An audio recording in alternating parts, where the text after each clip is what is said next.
Seja em dia de sol ou chuva, não há diferença para quem ama estar dentro de um estádio de futebol. Muitos dizem que torcer é loucura, perda de tempo e dinheiro. Para outros, é um sentimento inexplicável que reúne milhares de corações apaixonados, sem distinção de status ou classe social. Todos juntos, compartilhando um único amor em comum, seu clube de futebol. Posso morrer pelo meu time, se ele perder, que dor imenso crime. Posso chorar se ele não ganhar, mas se ele ganhar não adianta, não há garganta que não pare de berrar. A torcida surgiu pela primeira vez, o nome torcida, quando lá nos anos 20, nos anos primórdios do futebol no século, quando o Fluminense fez um campeonato sul-americano de seleções. A seleção brasileira jogou no Fluminense, né? E aí, como era um clube muito elitizado, né, as pessoas iam vestidas com gravata, com smoker, e as mulheres todas com lencinho. E quando acontecia o gol, elas abanavam o lenço, né? E o suor, porque fazia 40 graus, 30 graus de temperatura, aí elas torciam o suor do lenço. E aí veio a expressão torcida, né? Que o jornalismo esportivo criou através das crônicas que foram publicadas na época por um ex-presidente do Fluminense que tinha crônicas no jornal, que era o Coelho Neto, que é até nome de uma rua no bairro de Laranjeiras. Daí surgiu a expressão torcida. O palco desse encontro é sempre nas arquibancadas, independente do dia e da hora. Bandeirolas, papel picado, pó de arroz e muita cantoria.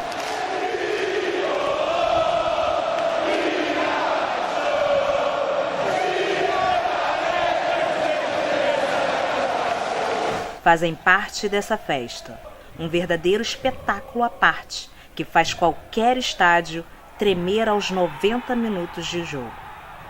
Paixão que surge sem explicação e vai além fronteiras, pois viajar para assistir os jogos já virou rotina na vida de muitos. Para os amantes do futebol, não há dinheiro que pague a sensação de felicidade que é estar no meio da sua torcida. Sair de casa cedo e entrar no estádio 7 horas antes do início do jogo para organizar os preparativos de um mosaico gigantesco com a participação de milhares de pessoas parece humanamente impossível de dar certo.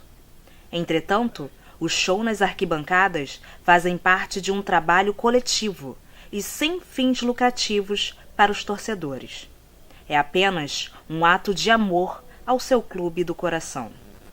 Acho que ser torcedor do Fluminense é acreditar nas palavras de Nelson Rodrigues, né?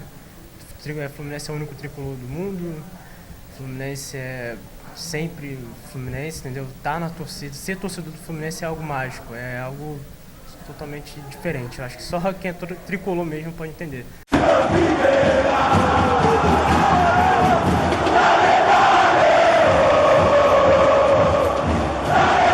Como o Nelson Rodrigues mesmo disse, somos os únicos tricolor do mundo. Os outros times são times de 3 cores, né? Cara, ser torcedor do Flamengo é diferente, né? Já começa porque é a maior torcida do Brasil, né? O pessoal fala, zoa e tal, mas é a maior. Fala que só tem gente que não presta, mas tem mais gente que não presta, tem mais médico, tem mais advogado, tem mais vendedor, tem mais ambulante, é diferente. Torcer pro Flamengo é diferente. Ah, cara, pra mim o Vasco é tudo. Tipo, minha vida, sabe? É um sentimento que não dá pra descrever. É algo que eu tenho desde pequeno, sabe? Minha família, fui influenciado pela minha mãe, sabe? A ser vascaíno e, sei lá, desde pequeno eu chorei com o Vasco, ri com o Vasco. Já fiquei sem voz pelo Vasco e é algo indescritível. O Botafogo, pra mim, emoção, alegria, felicidade. Vou a todos os jogos, só visto, só uso o Botafogo. É algo que não tem, não sei. É emoção demais. O torcedor é movido à paixão, né? Então isso aqui é essa mola propulsora. Você vai no estádio, você vai torcer. Eu sempre costumo falar, falo com meu filho o seguinte: você vai para o estádio para sofrer. Ninguém vai para o estádio de futebol para ficar alegre. Pode acontecer de você depois ficar alegre, mas você vai sofrendo do início.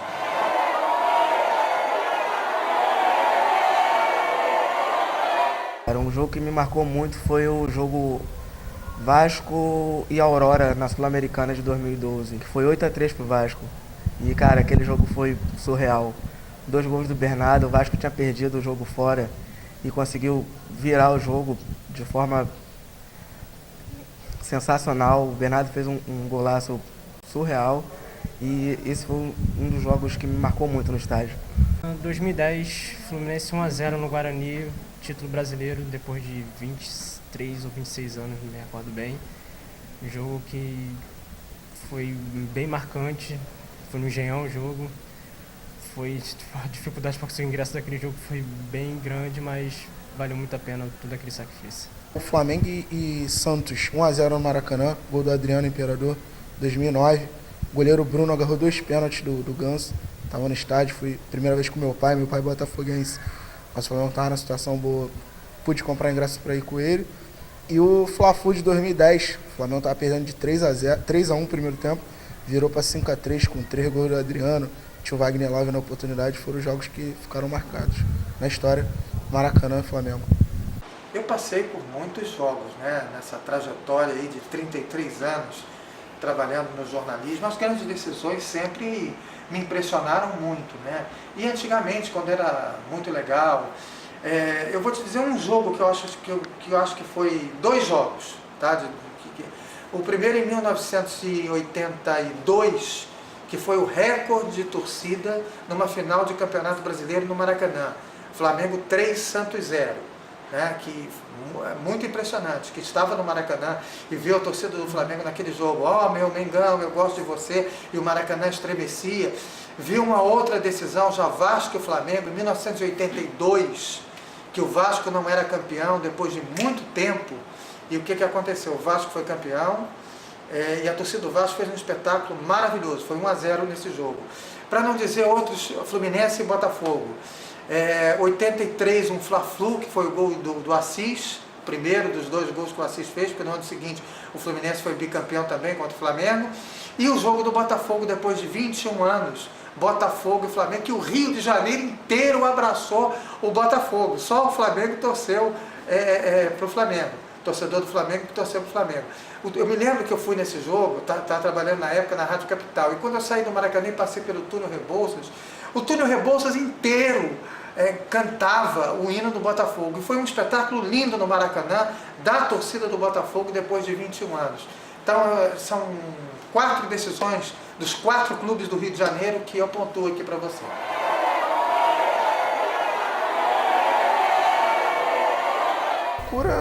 Já tive apostas pelo Flamengo, já ganhei bastante, já perdi.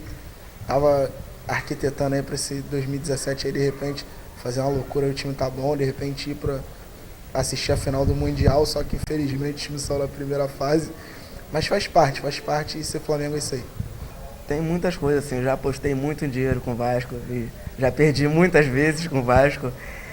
Mas acho que de loucura ainda não. Mas estamos aí para qualquer coisa. Se pintar alguma coisa, eu vou postar dinheiro, casa, cachorro, papagaio, mulher pelo Vasco, porque, sei lá, é uma paixão indescritível, cara. 11 horas da noite, no dia anterior, dormi na fila para conseguir ingresso. Mas eu acho que eu faria outras loucuras também. Não me importa. O meu nome é Del Neri Martins Viana, mas 99% só me chama de Botafogo. Porque eu só ando assim. Eu não visto outra roupa, eu não tenho uma... Toda a minha roupa de janeiro a janeiro é Botafogo. E eu tenho também tatuado muitos grandes ilustres botafoguenses. Zeca Pagodinho, Bete Carvalho, Aguinaldo Timóteo. Torcedor tem que ser torcedor.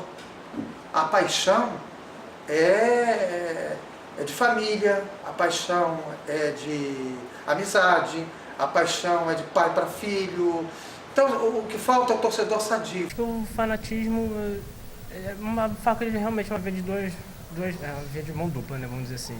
Porque o fanatismo ajuda o clube, você seguir o clube onde ele for, comprar produtos, você está arrecadando o clube, mas às vezes isso extrapola muito e a gente vê isso muito nas torcidas organizadas, onde acontece o caso de violência.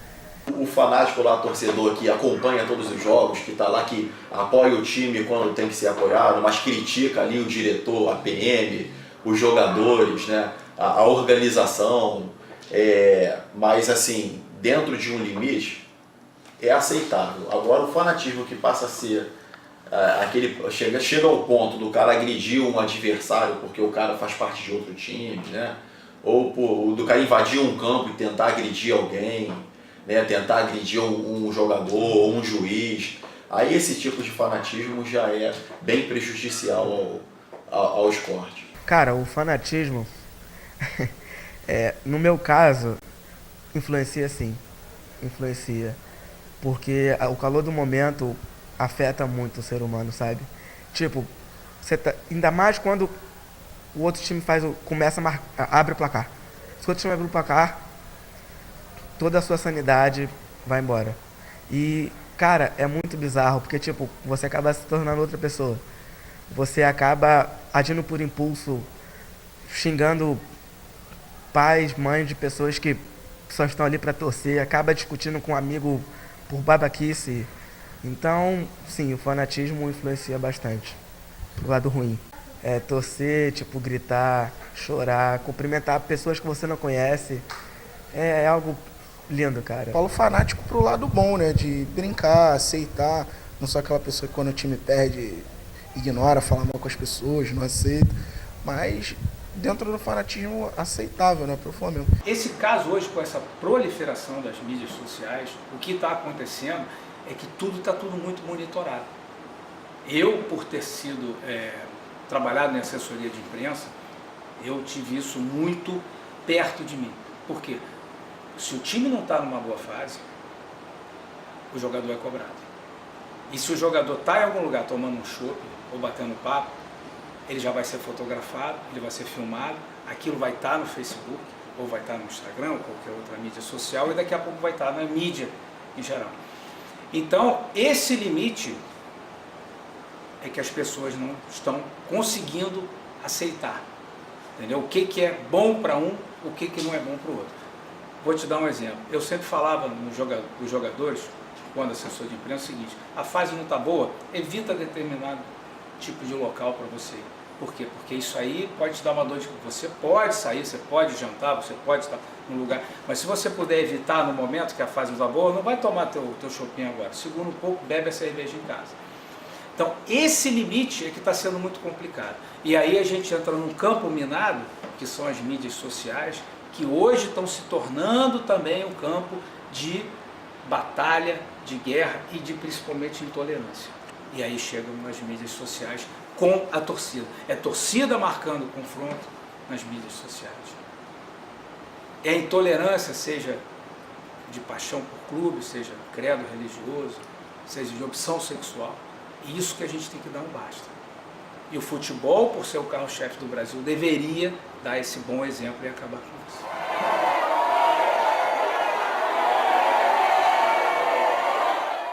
Mas nem tudo é festa. O fanatismo de alguns torcedores vem destruindo o encanto das arquibancadas. Brigas entre vândalos estão afastando cada vez mais as famílias dos estádios.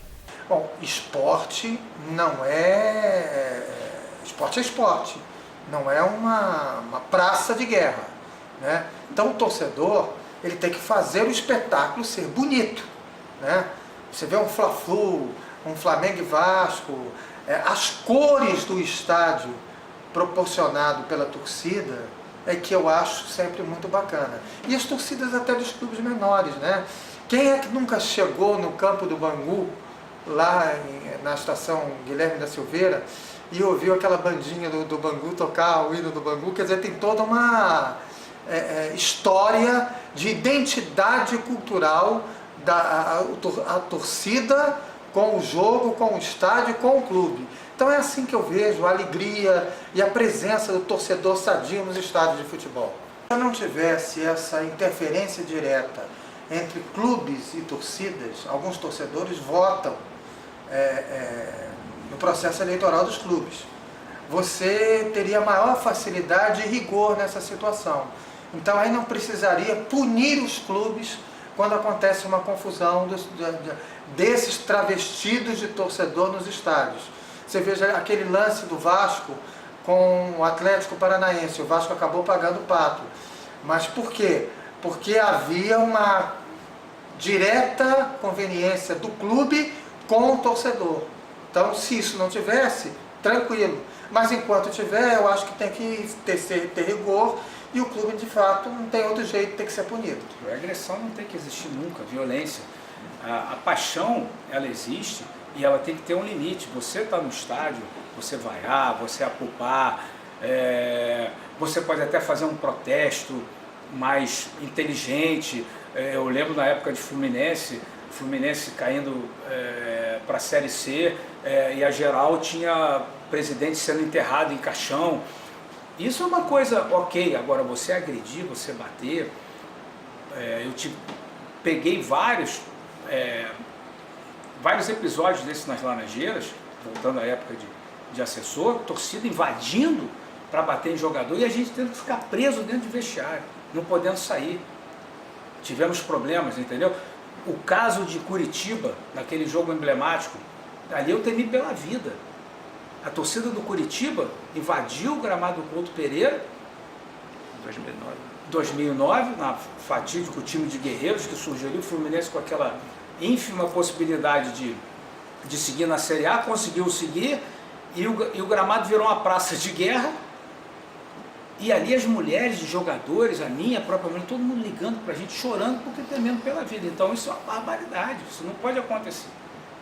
Entendeu? O torcedor é para torcer, o time está numa fase ruim, vai apupar, vai dentro do estádio, nada de ir a treino, tem que ser no estádio de futebol, vaiando, com protestos, pode fazer um protesto inteligente, mas nada de agressão. Anterior ao jogo existe todo um esquema, um planejamento para que seja feito para nós recebermos tanto a torcida visitante, que vem de outro estado, que no caso não é o clássico, quanto quando tem dois grandes clubes do Rio jogando. E um dos procedimentos é reunião com as federações, com os órgãos, com as entidades que participam da organização daquela partida, por exemplo, o clube mandante, o clube visitante, a federação. Tem também a reunião com as torcidas, né? Por exemplo, se é uma torcida que vem de fora, a visitante, eles mandam um e-mail pra gente, diz pra gente aonde eles vão marcar um local para reunir com a gente, pra gente escoltar eles até o estádio. E quando é do Rio, marca uma reunião com a torcida aqui no JEP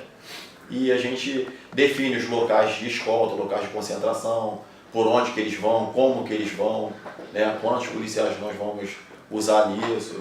Sim, aqui nós temos aí quase 100% da nossa tropa, tem em torno de 80% da tropa, ela é especializada nesse tipo de serviço, né? Nós temos aqui o curso de policiamento em praças desportivas, que nós temos diversas disciplinas, e uma delas, né, trabalha justamente com essa questão da escolta de torcida, né? A partir do momento que eu tenho um efetivo que faz escolta de torcida, e dentro desse efetivo, vamos dizer que 50% seja cursado, mesmo que eu tenha pessoas não cursadas, ele acaba seguindo aquela doutrina dos que já estão cursados naquele serviço. Então, todos os serviços que o JEP desempenha